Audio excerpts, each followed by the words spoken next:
So another one that you did is one impact offseason acquisition for every NFL team. And you went with the guy that they took 5th overall, Mason Graham. The key metric, 88.3 pass rush grade since 2023, 7th best for defensive tackles in major college football. Let's talk a little bit about Graham. Graham, and we just heard in the segment previous, Jim Schwartz talking about in his system, he's had a bunch of guys, and he didn't go as far as saying Graham fits that mold, but he did say there was meat on the bone for his production. How much do you like Mason Graham in a Jim Schwartz system?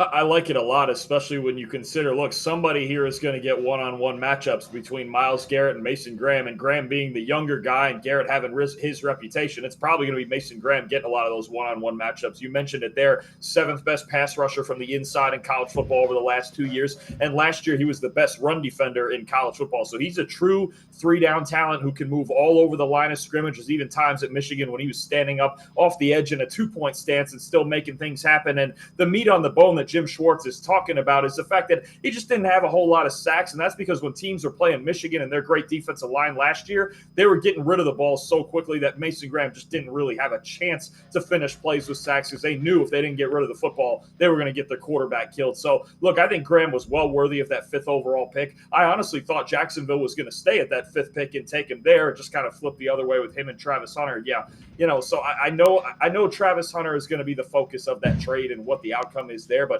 they got an extremely talented football player in Mason Graham as well. So for a number of years, the Browns have looked at trying to find a bookend for Myles Garrett, some to play opposite him. Same philosophy. Is it more effective to find a guy that plays next to him?